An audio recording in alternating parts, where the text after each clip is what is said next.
పరమాత్మ అనేవాడు గుర్తురాడు.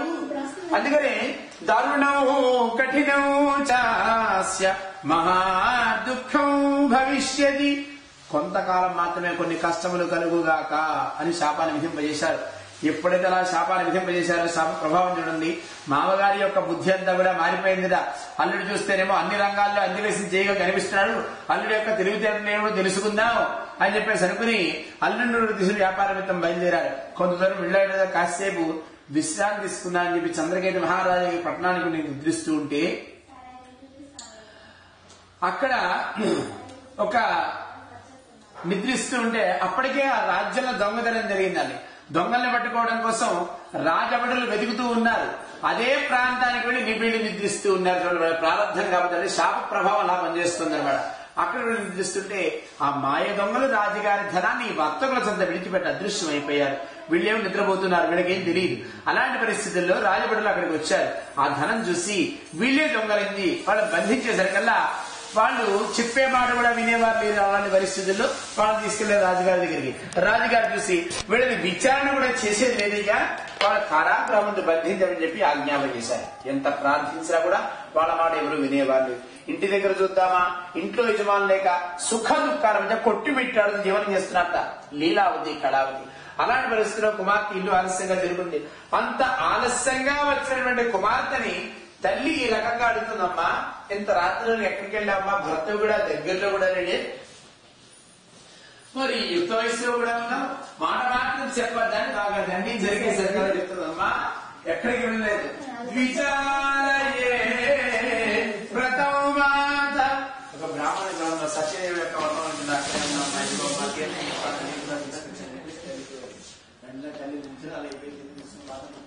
ఎందుకమ్మా బాధపడడం, ఏం చెప్పుకుంటామా, స్వామి అనుగ్రహం జన్మించాం, తత్కాలంగా మనం ఏం చేసుకుంటాం, చేయకపోవడం వల్ల కష్టాలు పెరుగుతున్నాయేమో మనకి. అందుకనే స్వామి వారి ప్రసాదం కూడా నువ్వు తీసుకొచ్చి అత్యంత భక్తి శ్రద్ధతో సత్యదేవుడి యొక్క వ్రతాన్ని ఆచరణ చేశారని మర్నాడి ఎప్పుడైతే వ్రతం చేశారో వీళ్ళని బంధించిన రాజుగారి స్వప్నంలో వెళ్ళిన పరమాత్మ నేరుగా ఎవరైనా భక్తులను బంధించున్నాము, వాళ్ళిద్దరు నిర్మలాదులు, వాళ్ళిద్దరికి సూర్యోదయాన్ని విడిచిపెట్టేసే రేఖంతో సాధించే ముప్పుత్రులు సర్వస్వం మోసం అయిపోతున్నారు. మహారాజు ఏమిటి ఇలాంటి స్వప్నం వచ్చిందని చెప్పేసి ఉలిక్కి వెళ్ళేదుగా వచ్చిన స్వప్నం వచ్చింది, కళ వచ్చిన వ్యక్తి సామాన్యంగా ఏం చేయాలో భవిష్యత్ సభ పెట్టాడు. సభలో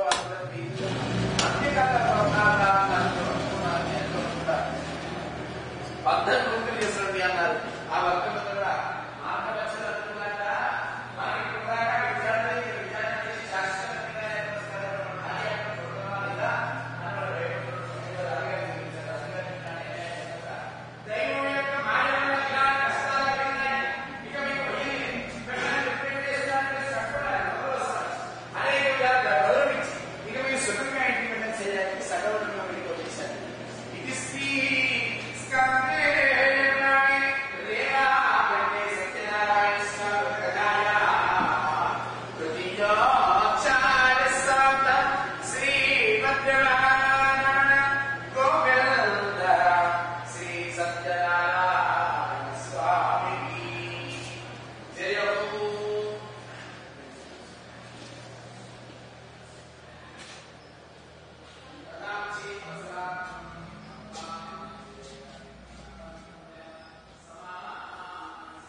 ఎప్పుడైతే అన్నారో అది గురించి చెప్తున్నా, నువ్వు చూస్తేనా సన్యాసి, మేము చూస్తేనా సంసారం, మా విషయం నీకు ఎందుకయ్యా అంటారు.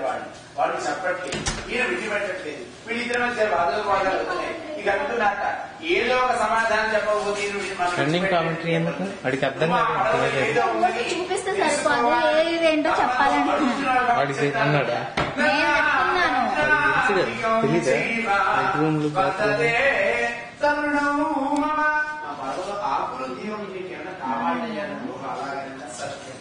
గ్లాసులు ఉన్నాయి కదా బయట అవి తీసుకొచ్చాను. పేపర్ కప్స్ ఉన్నాయి. చూడరా ఫ్రిడ్జ్ కూడా చూడు. లోపల గోడు వాళ్ళ తమ్ముడు మళ్ళీ వాళ్ళ తమ్ముడు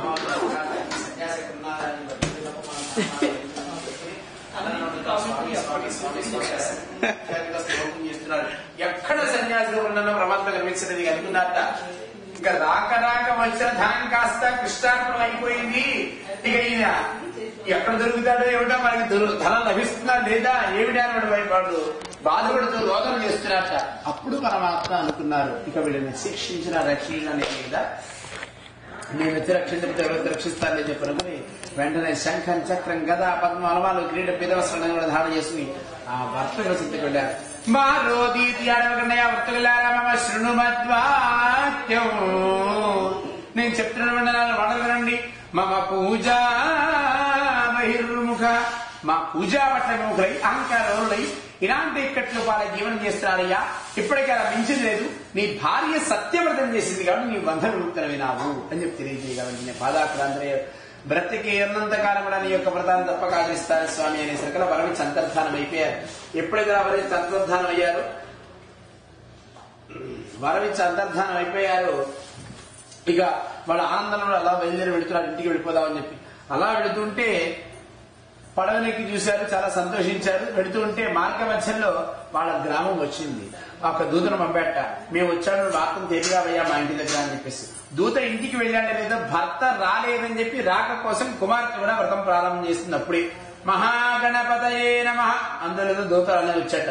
అమ్మ మీ భర్త అల్లుడు వచ్చి ఉన్నారు, పడవ ఇప్పుడే చేరింది అన్నాడు.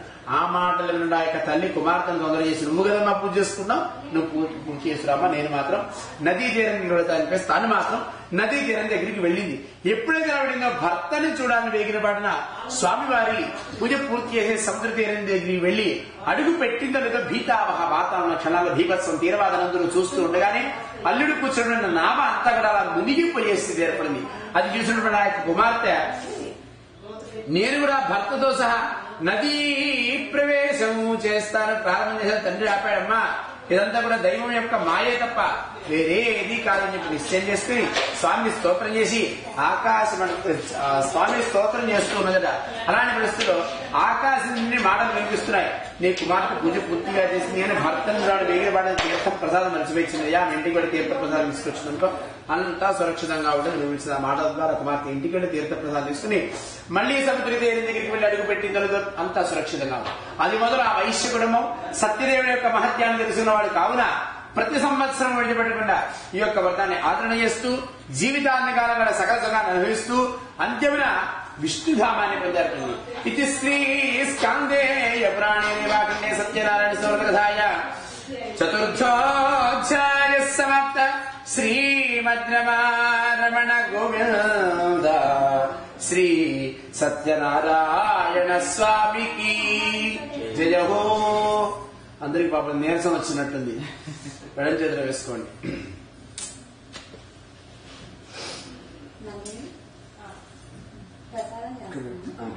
నీరు సార్ అవసరార్థం అమృతోపహారం నివేదయామి ప్రాణాపానం జానదానం.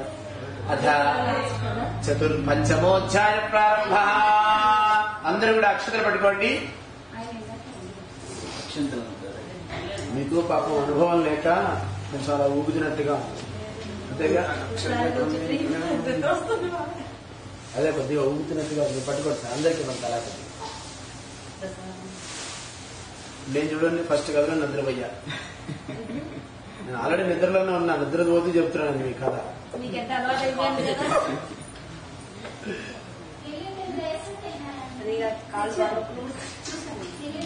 అలవాటు ఉండదు కదా.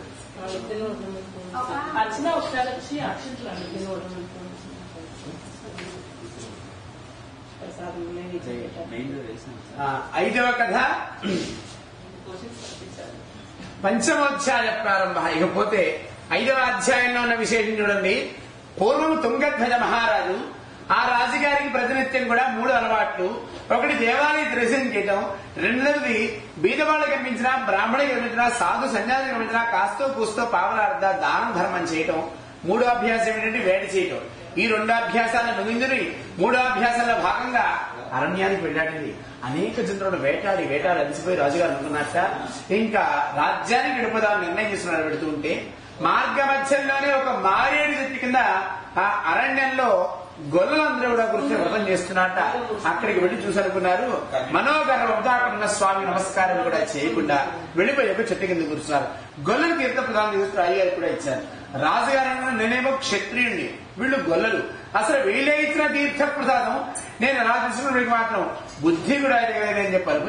ఆ యొక్క తీర్థ ప్రసాదానికి కన్నెత్తిన చూడకుండా రాజ్యం కోసం బయలుదేరాలని వెళ్ళిపోయారు. అక్కడే విడిచిపెట్టేసి అలా వెళుతున్నారో లేదో వెంటనే ఆ యొక్క స్వామివారి మాయ ప్రభావం చూడండి ఎలా ఉందంటే, మాయబడులు వచ్చాక మహారాజా తమ యొక్క రాజ్యం అంతా కూడా శత్రుల పాలైంది, మీ యొక్క 100 కుమారులు హతులైపోయినారు, ఇలాంటి దుర్వార్తను క్షమించారు సుమా అన్నారు. మహారాజు గారి బుద్ధి దోసలేదు. ఏమిటి ఇలాంటి దుర్వార్త విన్నానా అని చెప్పేసి అనుకుని మనస్సును వెనక్కు మళ్లించాడంటే ఎక్కడికి వెళ్ళాగింది మనస్సు? తీర్థము ప్రసాదం ఎక్కడిది విడిచిపెట్టాడో అక్కడికి వెళ్ళాగింది అనుకున్నట్ట. ఓహో తత్కారణంగా కాబోలు. అయినా పరమాత్మ అంటే అందరి వాడి కదా, అందరి వాడికి సంబంధించిన తీర్థ ప్రసాదాల విషయాన్ని ఇలాంటి పొరపాటు చేశానేమిటి అని చెప్పి అనుకుని ఈసారి మనిషి వెనక్కి తిరిగి వెళ్ళాడు. తీర్థ ప్రసాదం ఇస్తున్నాడు. మళ్లీ రాజ్యం కోసం బయలుదేరబడుతుంటే మళ్లీ మాయవుడు వచ్చాట.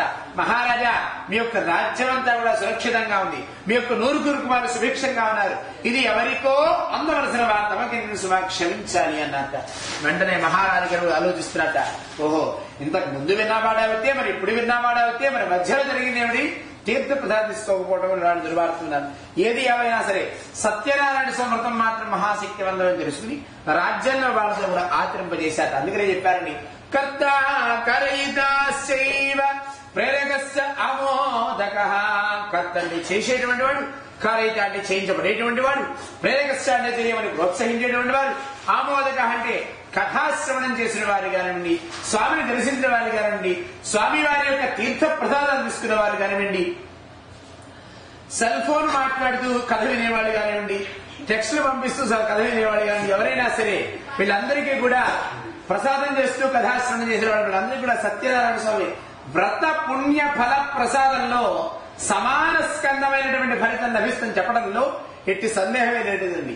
ఈ విధంగా సత్యదేవుడి యొక్క వ్రతాన్ని ఏ దంపతి అయితే ఆచరణ చేస్తారో ఏ జన్మలో సమస్త సుఖాలను అనుభవించి అంత్యమున విష్ణుధామాన్ని పొందుతారయ్యా అన్నారు. ఇది శ్రీ స్కాందేవి పురాణే రేవాగణ్య సత్యనారాయణ సమర్థ కథాయా పంచమోధ్యాయ సమాప్త. శ్రీమద్రమారమణ గోవింద శ్రీ సత్యనారాయణ స్వామికి. స్వస్తి ప్రజాభ్య పరిపాలయంత న్యాయేన మార్గేణ మహిం మహిషాః గోబ్రాహ్మణేభ్య శుభమస్తు నిత్యం. లోకాః సమస్తాః సుఖినో భవంతు. కాలే వర్షతు పర్జన్యః పృథివీ సస్యశాలిని. దేశోऽయం క్షోభరహితః బ్రాహ్మణాః సంతు నిర్భయాః. అపుత్రాః పుత్రిణః సంతు, పుత్రిణః సంతు పౌత్రిణః. అధనాః సంతు, జీవంతు శరదాం శతం. మంగళం కోసలాయ మహనీయ గుణాత్మనే చక్రవర్తి తనూజాయ సార్వభౌమాయ మంగళం. స్వామిని మంగళ శుద్ధాత్మ్యామి. కళ్ళకద్దుకోండి, చెప్పండి. 7 కొండలవాడ వెంకటరమణ గోవింద గోవింద. శ్రీ సత్యనారాయణ స్వామికి జయ హో.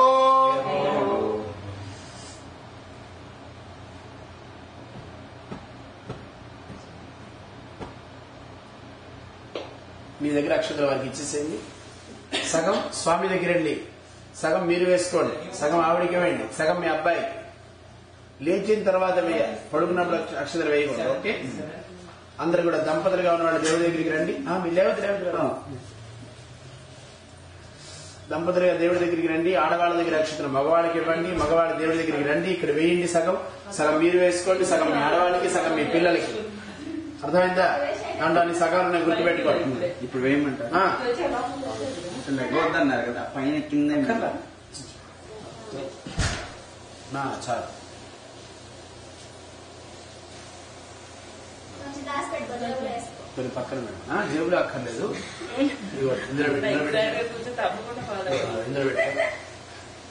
ఇందులో జేబులో వెయిట్ ఈజీయే, బయటికి తీయడం చాలా కష్టం.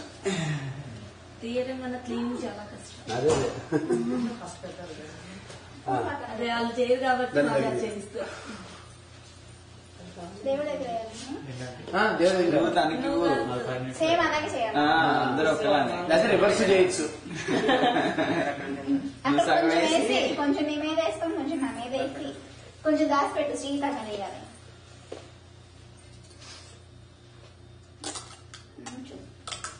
మీరు కూడా జేబులో జేబు లేదు. కవర్లో ఉంది కదా. ఇది కూడా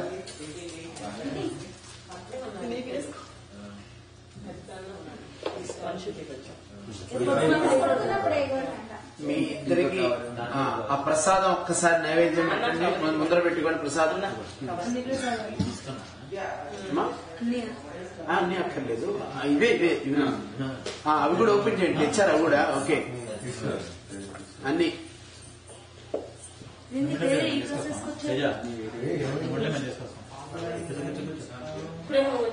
వచ్చావు.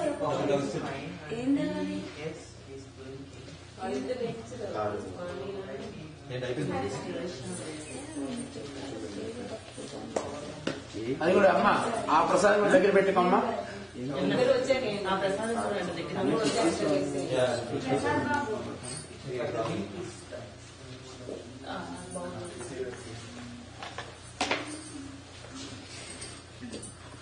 అదేంటి పానకమా?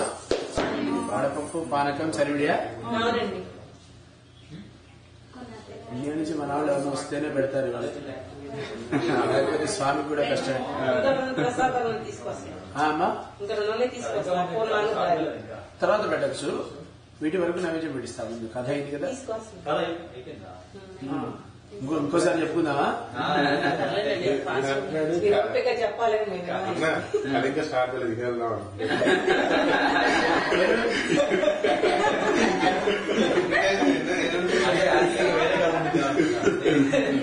నేను వచ్చిన 6 ఏళ్లలో బెస్ట్ జోక్ ఇది.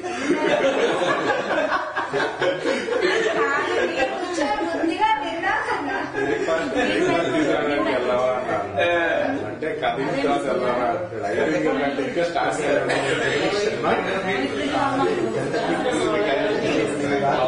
చెప్తే కొంచెం అర్లీగా 10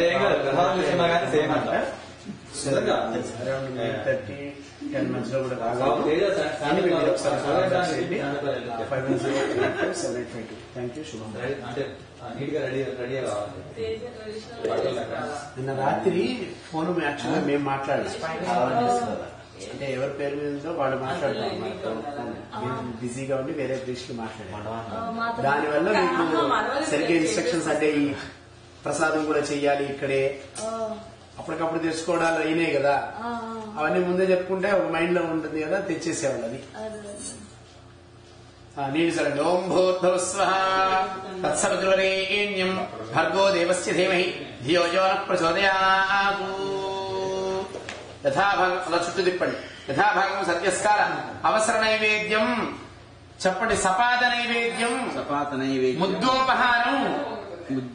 ముద్గోపహారం అంటే తెలుసా మీకు? పెసరపప్పు. దాన్ని మీరు ప్యాకెట్స్ 3 దాలు వస్తుంది. అవునా? దగ్గరగా ఉంటాయి అన్నమాట. సాంస్క్రిట్ హిందీ దగ్గరగా ఉంటుంది ఎప్పుడు. ముద్గోపహారం అంటే అది. అలాగే మధుపిష్టం అంటే చలివిడి. మధు అంటే స్వీట్. మధు అంటే తేనె మామూలుగా అనుకుంటా. దాంతో ఉన్న పిష్టం. అలాగే గుడోదకం అంటే బెల్లం నీళ్లు. ఇలా యథాభాగం సత్యస్కార అవసర నైవేద్యం అమృతోభారం నివేదయామి. కళ్ళు మూసుకుని 5 సార్లు జీవించండి. ఓం ప్రణాయ స్వః, ఓం అపానాయ స్వః, ఓం యానాయ స్వః, ఓం ఉదానాయ స్వః, ఓం సమానాయ స్వః. బ్రహ్మణే స్వాహ. తాంబూలాది సర్వోపచార పూజా పరికల్పయామి. తాంబూల సర్వోపచార పూజ పరికల్పయామి. మీ ఇద్దరికి ఇష్టమైన ఫ్రూట్ ఒకటి తీసుకోవాలి. పర్వాలేదు, రేపటికి తయారవుతుంది అనుకుందాం. ఎందుకంటే ఎదుటికి రేపే తినాలి. ఇట్ ఈస్ కాల్డ్ పూర్ణ ఫలం. ఓన్లీ సత్యనారాయణ సమృతంలో మాత్రమే ఉంటుంది. ఓకే, ఆ పండు ఇద్దరు కలిపి పట్టుకోండి.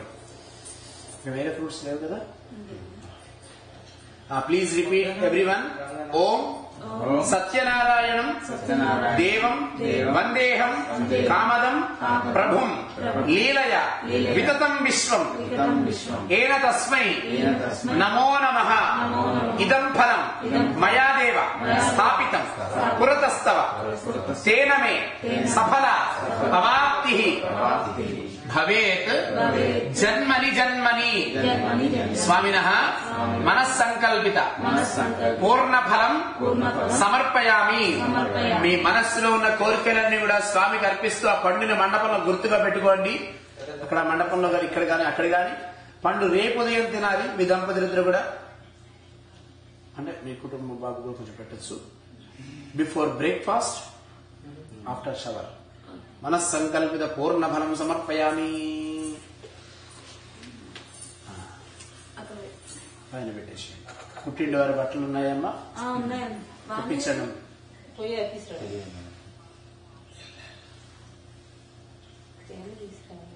చీర ప్రసాదం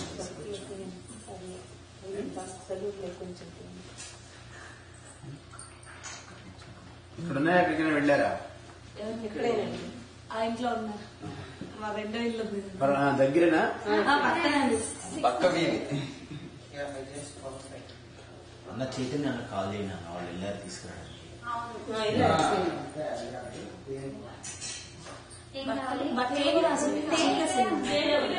వైలెట్ కలర్ సూట్ కేసు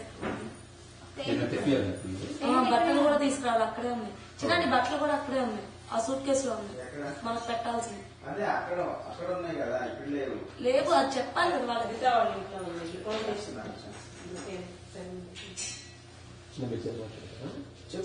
బట్టలు తీసుకుంటూ వీడి ఎక్కడ విషయం పెట్టుకుంటే సరే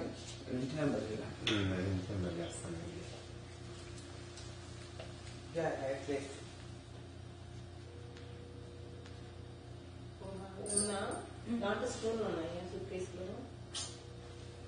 స్పూన్లా ప్లాస్టిక్ స్పూన్.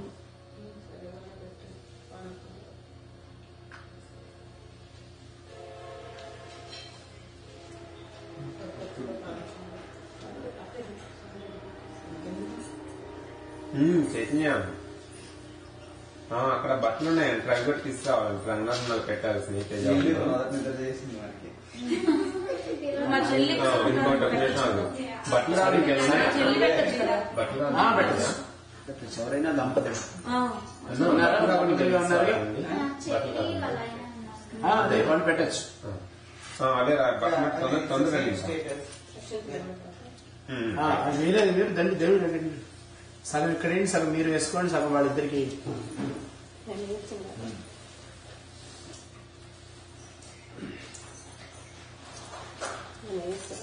శుభ్రంగా మీరే వెయ్యాలి.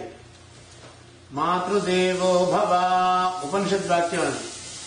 ఈరోజు మనం కొత్తగా చెప్తున్నది కాదు. అందచ్చుగా కొంచెం అడ్డం ఉన్నారు.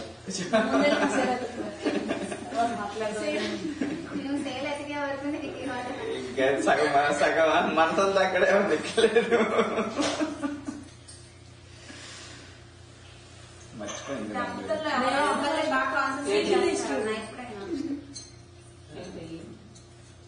ఎవరైనా ఒక్కళ్ళే బాగా కాన్సన్ట్రేట్ చేస్తారు. దంపతులు ఎక్కడైనా నేను చూసుకున్నాను.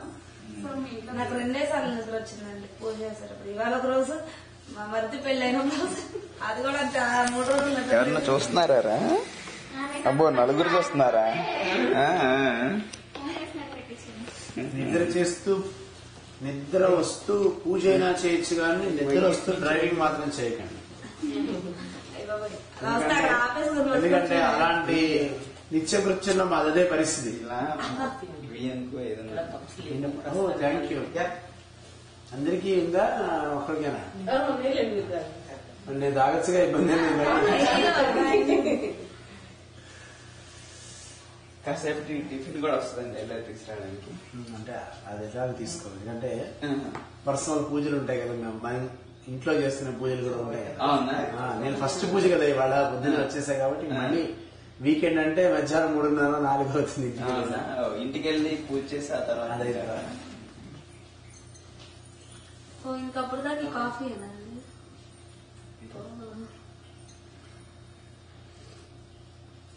అది అయ్యే వరకు ఎలాంటి ఘన పదార్థం, ఘనం అంటే ఏదైనా సరే డ్రై ఫ్రూట్స్ కానీ ఏమీ తినకూడదు, అలాగే చేయాలి.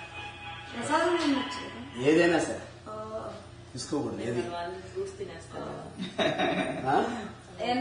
ఫ్రూట్స్ తినేస్తారు అంటే అది చెప్పట్లే, అది కూడా ఒక రకం ఉపవాసం. కానీ మీకేమి గ్యాస్ట్రైటిస్ అలా ఎప్పుడు ప్రాబ్లమ్స్ ఇంకో డాక్టర్ గారు వచ్చారండి. అసలు అలా ఉండకూడదు కదా. కరెక్టే, కానీ అలవాటు అయిపోయి శరీరం. అలా మీ ఇప్పుడు మీకు 3 గంటల లోపల భోజనం చేస్తే పెద్ద తప్పు చేసినట్టుగా ఉంటుంది. మనం సీరియస్ చెప్తుంది, ఎందుకంటే కనీసం 2 ఆ లోపల తినేస్తుంది, పొద్దున తినేస్తున్నట్టు ఫీలింగ్. అంతేలేండి, అన్ని ఇండియాలో కాదు, ఎక్కడైనా కూడా. ఎందుకంటే మనకి ఆ సంధ్యావందనం, గాయత్రి జపం, తర్వాత దేవాలయంలో డ్యూటీలు ఇవన్నీ అలవాటు అయిపోయి, అదేలేండి. ప్లస్ అలవాటు టిఫిన్ అలవాటు ఉండదు. అలా దాన్ని ఝాస వెళ్తే కదా ముందు. మీకు ఎప్పుడైనా ఖాళీగా ఉంటే అది గుర్తొస్తాయి, ఏదో ఒక దాని మీద ఉంటే అది గుర్తురాదు.